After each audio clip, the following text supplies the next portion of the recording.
വികസനത്തിന്റെ പുതിയ കവാടം തുറന്ന് വിഴിഞ്ഞം അന്താരാഷ്ട്ര തുറമുഖം. വിഴിഞ്ഞത്ത് വൻ ജനാവലിയുടെ സാന്നിധ്യത്തിൽ പ്രധാനമന്ത്രി നരേന്ദ്രമോദി തുറമുഖം രാഷ്ട്രത്തിന് സമർപ്പിച്ചു. വിഴിഞ്ഞം തുറമുഖം പുതുതലമുറ വികസനത്തിന്റെ പ്രതീകമെന്നും രാജ്യപുരോഗതിക്ക് സുപ്രധാന പങ്ക് വഹിക്കുമെന്നും പ്രധാനമന്ത്രി പറഞ്ഞു.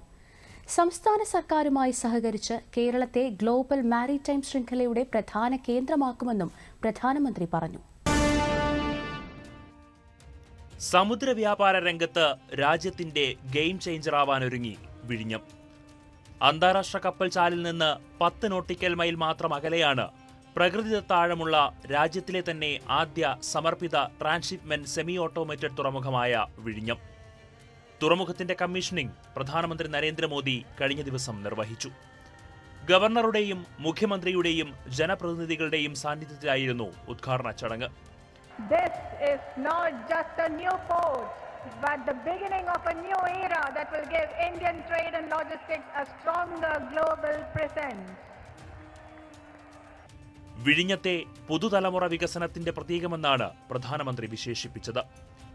ഇന്ത്യയുടെ കപ്പൽ ചരക്കു കൈമാറ്റ പ്രവർത്തനങ്ങളുടെ 75% മുൻപ് വിദേശ തുറമുഖങ്ങളിലാണ് നടന്നിരുന്നത്. ഇത് രാജ്യത്തിന് ഗണ്യമായ വരുമാന നഷ്ടമുണ്ടാക്കിയിരുന്നു. വിഴിഞ്ഞത്തിലൂടെ ഈ സ്ഥിതി മാറാൻ പോകുന്നു. വിഴിഞ്ഞം അന്താരാഷ്ട്ര തുറമുഖ പദ്ധതി കേരളത്തിന്റെ സാമ്പത്തിക സുസ്ഥിരത ഉറപ്പു നൽകുമെന്നും നരേന്ദ്രമോദി പറഞ്ഞു. സമുദ്ര വ്യാപാരത്തിൽ കേരളത്തിന്റെ ചരിത്രപരമായ പങ്ക് പ്രധാനമന്ത്രി എടുത്തു പറഞ്ഞു. അടിസ്ഥാന സൗകര്യങ്ങളും വ്യവസായ നടത്തിപ്പ് സുഗമമാക്കലും ഒരുമിച്ച് പ്രോത്സാഹിപ്പിക്കപ്പെടുമ്പോൾ തുറമുഖ സമ്പദ് വ്യവസ്ഥ അതിന്റെ പൂർണ്ണശേഷിയിലെത്തുമെന്നും അദ്ദേഹം കൂട്ടിച്ചേർത്തു.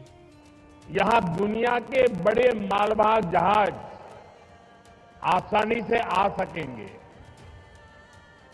अभी तक भारत का 75% ट्रांसशिपमेंट भारत के बाहर के पोर्ट पर होता था. इससे देश को बहुत बड़ा रेवेन्यू लॉस होता आया है. ये परिस्थिति अब बदलने जा रही है. अब देश का पैसा देश के काम आएगा. जो पैसा बाहर जाता था वो केरला और विഴിഞ്ഞം के लोगों के लिए नई इकोनॉमिक अपॉर्चुनिटीज लेकर आएगा. സാഗർമാല പദ്ധതി പ്രകാരം സംസ്ഥാന സർക്കാരുമായി സഹകരിച്ച് കേന്ദ്ര സർക്കാർ തുറമുഖ അടിസ്ഥാന സൗകര്യങ്ങൾ നവീകരിക്കുകയും തുറമുഖ സമ്പർക്ക സൗകര്യത്തിന് കരുത്തേകിയെന്നും പ്രധാനമന്ത്രി പറഞ്ഞു. പൊന്നാനി, പുതിയപ്പ തുറമുഖങ്ങളുടെ നവീകരണവും കേന്ദ്ര സർക്കാർ ഏറ്റെടുത്തിട്ടുണ്ട്. കൊച്ചിയിൽ കപ്പൽ നിർമ്മാണ ക്ലസ്റ്ററുകൾ സ്ഥാപിച്ചു. വികസനവും തൊഴിലവസരങ്ങളും കൂട്ടും. ഇന്ത്യ യൂറോപ്പ് കോറിഡോറും കേരളത്തിന് ലാഭമുണ്ടാക്കുമെന്ന് പ്രധാനമന്ത്രി വ്യക്തമാക്കി. PM ഗതിശക്തിയുടെ കീഴിൽ ജലപാതകൾ, റെയിൽപാതകൾ, ഹൈവേകൾ, വ്യോമപാതകൾ എന്നിവ തടസ്സമില്ലാത്ത സമ്പർക്ക സൗകര്യത്തിനായി വേഗത്തിൽ സംയോജിപ്പിക്കുന്നുണ്ടെന്ന് അദ്ദേഹം വ്യക്തമാക്കി. കഴിഞ്ഞ 10 വർഷത്തിനിടെ രാജ്യത്തെ തുറമുഖങ്ങളുടെ ശേഷി ഇരട്ടിയായതായും ദേശീയ ജലപാതകൾ 8 മടങ്ങ് വികസിച്ചതായും പ്രധാനമന്ത്രി പറഞ്ഞു. ലോകത്തിലെ ഏറ്റവും മികച്ച 30 തുറമുഖങ്ങളിൽ 2 ഇന്ത്യൻ തുറമുഖങ്ങൾ ഉൾപ്പെടുന്നുവെന്നും ലോജിസ്റ്റിക്സ് പ്രകടന സൂചികയിൽ ഇന്ത്യയുടെ റാങ്കിംഗ് മെച്ചപ്പെട്ടിട്ടുണ്ടെന്നും അദ്ദേഹം ചൂണ്ടിക്കാട്ടി. ആഗോള കപ്പൽ നിർമ്മാണ മേഖലയിൽ ആദ്യ 20 രാജ്യങ്ങളിൽ ഇന്ത്യയുണ്ട്. കഴിഞ്ഞ 10 വർഷത്തിൽ ഇന്ത്യയിലെ തുറമുഖങ്ങളുടെ കാര്യക്ഷമത വർദ്ധിച്ചു. കാർഗോ ഇറക്കുന്നതിൽ 30% സമയക്കുറവ് വരുത്താനായി. ഇതിലൂടെ കൂടുതൽ കാർഗോ കൈകാര്യം ചെയ്യാൻ കഴിയും. തീരമേഖലയിലെ തുറമുഖ നഗരങ്ങൾ വികസിത ഭാരതം 2047ലേക്കുള്ള രാജ്യപുരോഗതിയുടെയും സമൃദ്ധിയുടെയും ചാലക ശക്തിയാകുമെന്നും പ്രധാനമന്ത്രി പറഞ്ഞു. ഇന്ത്യയുടെ സമുദ്ര വ്യവസായത്തെ പുതിയ ഉയരങ്ങളിലേക്ക് എത്തിക്കുന്നതിൽ സ്വകാര്യ മേഖലയുടെ നിർണായക പങ്ക് അടിവരയിട്ടുകൊണ്ട് കഴിഞ്ഞ 10 വർഷത്തിനിടെ പൊതു സ്വകാര്യ പങ്കാളിത്തത്തിലൂടെ ആയിരക്കണക്കിന് കോടി രൂപയുടെ നിക്ഷേപം നടന്നിട്ടുണ്ടെന്ന് നരേന്ദ്രമോദി പറഞ്ഞു.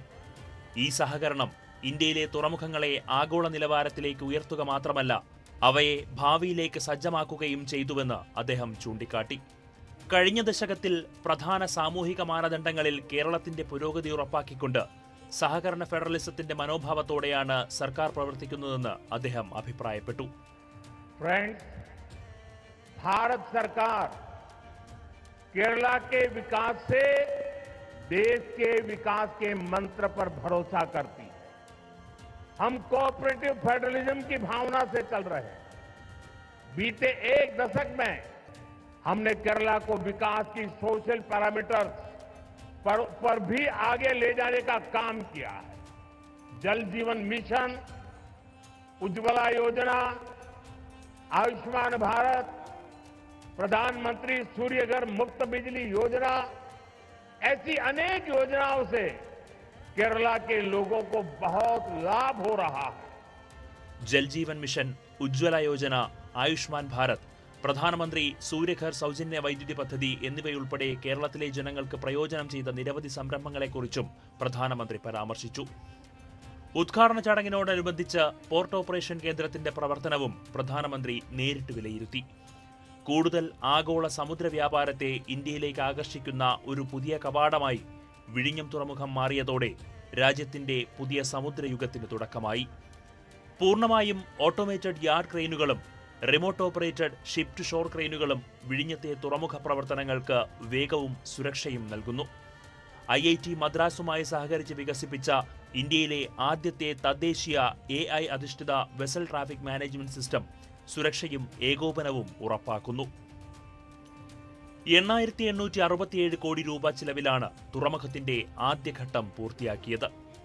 800 മീറ്റർ ബെർത്ത്, 3 യാർഡ് ടെർമിനലുകൾ, 32 കൂറ്റൻ ക്രെയിനുകളും അനുബന്ധ സൗകര്യങ്ങളും ഒന്നാം ഘട്ടത്തിൽ ഉൾപ്പെടുന്നു. 2 മദർഷിപ്പുകളിൽ നിന്നും ഒരേ സമയം ചരക്കിറക്കാം. 24,346 TEU വരെ ശേഷിയുള്ള വലിയ കണ്ടെയ്നർ കപ്പലുകളെ ഉൾക്കൊള്ളാനുള്ള ശേഷിയും രാജ്യത്തെ ആദ്യത്തെ സെമി ഓട്ടോമേറ്റഡ് തുറമുഖമായ വിഴിഞ്ഞത്തിനുണ്ട്. ഇന്ത്യയിലെ ഏറ്റവും ആഴത്തിലുള്ള പുലിമുട്ടാണ് വിഴിഞ്ഞത്തിന്റെ മറ്റൊരു പ്രത്യേകത. 3 കിലോമീറ്ററോളം നീളത്തിലാണ് പുലിമുട്ടിന്റെ ആദ്യഘട്ടം. 28 മീറ്റർ ഉയരം വരുന്ന ഏകദേശം 9 നില കെട്ടിടത്തിന് തുല്യമുയരമുള്ള ഈ നിർമ്മിതി ഏത് കാലാവസ്ഥയിലും തുറമുഖത്തിന്റെ സുഗമമായ പ്രവർത്തനം ഉറപ്പാക്കുന്നു. 2ഉം 3ഉം ഘട്ടം വികസനത്തിന്റെ ഭാഗമായി കണ്ടെയ്നർ ടെർമിനൽ 1200 മീറ്റർ നീളം കൂടി വിപുലീകരിക്കും. ബ്രേക്ക് വാട്ടറിന്റെ നീളം 900 മീറ്റർ കൂടി വർദ്ധിപ്പിക്കും. ഇതോടെ വിഴിഞ്ഞത്ത് 4 മദർഷിപ്പുകൾക്ക് ഒരേ സമയം ബർത്ത് ചെയ്യാനാകും.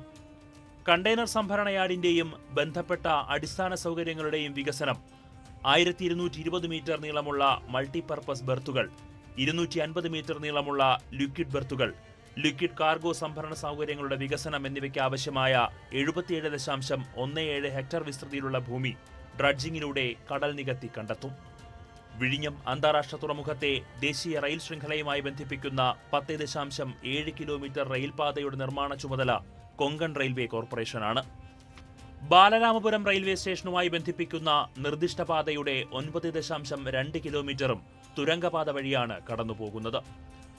1482.92 കോടി രൂപ ചെലവ് പ്രതീക്ഷിക്കുന്ന പദ്ധതിക്ക് ദക്ഷിണ റെയിൽവേയുടെ അനുമതിയും പാരിസ്ഥിതിക അനുമതിയും ലഭിച്ചു. നിർമ്മാണം 2028 ഡിസംബറിൽ പൂർത്തിയാകും. പോർട്ടിനെ ദേശീയപാത 66മായി ബന്ധിപ്പിക്കുന്ന കണക്ടിവിറ്റി റോഡിന്റെ 80% പൂർത്തിയായിട്ടുണ്ട്. 6000 കോടി രൂപ ചെലവഴിച്ച് തയ്യാറാക്കുന്ന തിരുവനന്തപുരം ഔട്ടർ റിംഗ് റോഡ് കൂടി വരുന്നതോടെ തുറമുഖത്തിന്റെ സംയോജിത കണക്ടിവിറ്റി പൂർണ്ണമാകും. വിഴിഞ്ഞം മുതൽ നാവായിക്കുളം വരെയാണ് നാഷണൽ ഹൈവേ അതോറിറ്റിയുമായി ചേർന്ന് ഔട്ടർ റിംഗ് റോഡ് പദ്ധതി വിഭാവനം ചെയ്തിട്ടുള്ളത്. 2024 ജൂലൈയിൽ ട്രയൽ റൺ ആരംഭിച്ച തുറമുഖത്തിന് ഡിസംബർ 3 കമ്മീഷനിംഗ് സർട്ടിഫിക്കറ്റ് ലഭിച്ചു. ഇതുവരെ 285 കപ്പലുകൾ വിഴിഞ്ഞത്ത് നങ്കൂരമിട്ടു. വളരെ കുറഞ്ഞ കാലയളവിൽ തന്നെ 5.93 ലക്ഷം TEU കൈകാര്യം ചെയ്യാൻ സാധിച്ചു. 2025 ഫെബ്രുവരി മാർച്ച് മാസങ്ങളിൽ ഇന്ത്യയിലെ ദക്ഷിണ പശ്ചിമ തീരത്തെ തുറമുഖങ്ങളിൽ കണ്ടെയ്നർ ചരക്കു നീക്കങ്ങളിൽ വിഴിഞ്ഞമാണ് 1ാം സ്ഥാനത്ത്. പ്രതിമാസം 1 ലക്ഷം TEU കൈകാര്യം ചെയ്യുക എന്ന നേട്ടവും വിഴിഞ്ഞം സ്വന്തമാക്കി. ലോകത്തിലെ ഏറ്റവും വലിയ ഷിപ്പിംഗ് കമ്പനിയായ MSCയുടെ ജെയ്ഡ് സർവീസിലേക്ക് വിഴിഞ്ഞം തുറമുഖത്തെ ഉൾപ്പെടുത്തിയത് മറ്റൊരു സുപ്രധാന നേട്ടമാണ്. നേരിട്ട് 755-ലധികം തൊഴിലവസരങ്ങൾ ഇതിനകം സൃഷ്ടിച്ച വിഴിഞ്ഞത്ത് 67% ജീവനക്കാരും കേരളത്തിൽ നിന്നുള്ളവരാണ്. ഇതിൽ 35% പേർ തദ്ദേശീയർ. നാടിന്റെ അടിസ്ഥാന ജനവിഭാഗങ്ങളുടെ വളർച്ച കൂടി പരിഗണിച്ചാണ് ആഗോള വ്യാപാര മേഖലയിൽ വിഴിഞ്ഞം സ്ഥാനമുറപ്പിക്കുന്നത്. 2028ഓടെ തുടർന്നുള്ള ഘട്ടങ്ങൾ പൂർത്തിയാകുമെന്നും 2034 മുതൽ വരുമാനം ലഭിച്ചു തുടങ്ങുമെന്നുമാണ് പ്രതീക്ഷിക്കുന്നത്. 2ഉം 3ഉം ഘട്ടങ്ങൾ പൂർത്തിയാകുമ്പോൾ തുറമുഖത്തിന്റെ കൈകാര്യം ചെയ്യൽ ശേഷി 30 ലക്ഷം TEU ആയി വർദ്ധിക്കും. ഇതോടെ തെക്കേ ഇന്ത്യയിലെ ഏറ്റവും വലിയ തുറമുഖമായി വിഴിഞ്ഞം മാറും.